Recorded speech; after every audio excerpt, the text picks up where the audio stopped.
क्या आपको भी फिजिकल रिलेशन बनाने में प्रॉब्लम हो रही है? क्या आपको भी पेनिट्रेटिव सेक्स में प्रॉब्लम हो रही है? तो आज हम इसी टॉपिक के बारे में बात करने वाले हैं, जिसमें कि हम फीमेल रिलेटेड इश्यूज को डिस्कस करेंगे।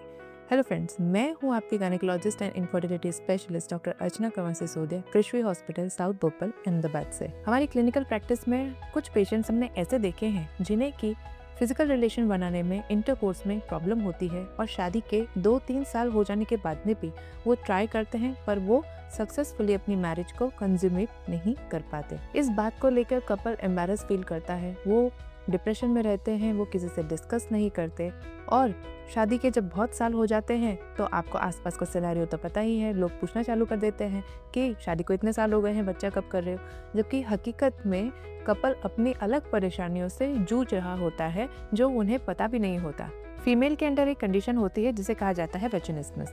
वेजिनिस्मस का मतलब होता है कि वजाइना के आसपास की जो मसल्स होती हैं वो कॉन्ट्रैक्ट कर जाती हैं ऑटोमेटिकली जब भी वजाइना के अंदर कोई चीज़ इंसर्ट करी जाती है। अब चाहे वो मेल पार्टनर का प्राइवेट पार्ट हो या फिंगर हो या गायनेकोलॉजिकल एग्जामिनेशन के टाइम पे। इसकी वजह से क्या होता है कि वजाइना की जो पहले कैपेसिटी थी वो कैपेसिटी एकदम कम हो जाती है। यानी कि मान लीजिए कि पहले वजाइना की कैपेसिटी इतनी थी जिसमें कि इंसर्शन प्रॉपर्ली हो सकता था, वही मसल्स के कॉन्टैक्ट कट जाने की वजह से वजाइना की कैपेसिटी इतनी कम हो जाती है कि अब उसके अंदर कुछ भी नहीं जा सकता। इस वजह से ना तो कपल इंटरकोर्स कर पाते हैं और ना ही कोई गायनेकोलॉजिकल एग्जामिनेशन हो पाता है। इसकी वजह से क्या होता है कि कपल की पर्सनल लाइफ भी कभी कभी खराब हो जाती है और कभी कभी तो मैरिज रिलेटेड इश्यूज भी कपल में देखने को मिलते हैं। पेशेंट के अंदर सिम्टम्स क्या होते हैं इसके? पेशेंट में जो वजाइना का कैलिबर पहले था वो कैलिबर रिड्यूस हो जाएगा। अगर वो सेल्फ या कभी मैस्टरपेट कर पाते होंगे तो वो भी नहीं कर पाते, ना ही इंटरकोर्स हो पाता है, और अगर ट्राई भी करते हैं इंटरकोर्स करने की तो इतना सिवियर पेन होता है, इनकी इतनी जलन होती है कि वो प्रोसेस को बीच में ही रोकना पड़ता है। ध्यान रखने की बात ये है कि ये जो प्रोसेस होता है वेजाइनल मसल्स का कॉन्ट्रैक्ट होना, ये एक इनवॉलंटरी इवेंट होता है, यानी कि ये एक ऑटोमेटिक रिस्पॉन्स होता है। इसमें फीमेल का कोई कंट्रोल नहीं होता है। जैसे फॉर एग्जाम्पल, अगर आपकी आँख खुली है और उसके पास में कोई चीज़ चलती हुई आ रही है तो आँख को बचाने के लिए जो लिड होती है आई की वो अपने आप क्लोज हो जाती है। ये एक रिफ्लेक्स होता है।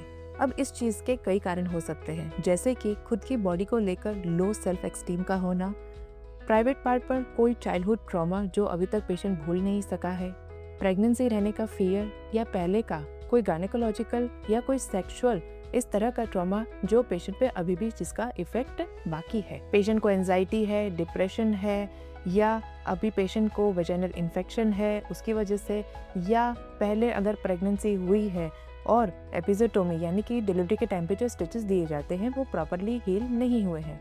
कहने का मतलब ये है कि अगर पहले जो फीमेल थी वो सेक्स को एंजॉय कर पा रही थी, आराम से इंसर्शन हो पा रहा था, तो ज़रूरी नहीं है कि वेजिनिस्मस ऐसे लोगों में नहीं हो सकता, बिकॉज ये एक इनवॉलंटरी इवेंट होता है। तो ऐसे केसेस में भी ऐसा देखने को मिलता है कि पहले जो चीज़ें नॉर्मल चल रही थी वो अब नॉर्मल है। अब इसका ट्रीटमेंट क्या है? देखिए, अब इसके लिए कोई स्पेसिफिक सर्जरी या कोई मल्टीविटामिन इस तरह के अवेलेबल नहीं है जिससे कि इस कंडीशन को ठीक किया जा सके। पर हाँ, जब प्रोसेस के दौरान पेशेंट को पेन होता है तो कुछ मेडिसिन से इस पेन को ठीक किया जा सकता है, जब तक कि इसका रूट कॉज क्या है जिसकी वजह से ये कॉन्ट्रैक्शंस हो रहे हैं वो ना मिले। अब इसके ट्रीटमेंट में जैसे कि कपल की साइकोलॉजिकल काउंसलिंग वो करी जा सकती है, पेल्विक फ्लोर एक्सरसाइजेस जैसे कि कीगल एक्सरसाइजेस वो किया जा सकता है, जिससे कि मसल के रिलैक्सेशन एंड कॉन्ट्रैक्शन पे फीमेल का कंट्रोल आए, वो किया जा सकता है।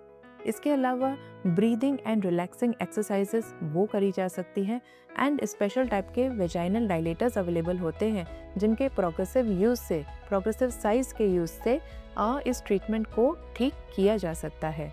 एंड कुछ केसेस में अगर स्पेशल टाइप की जेल लगा के इंटरकोर्स करने का ट्राई किया जाए तो कुछ केसेस में सफलता मिल भी जाती है।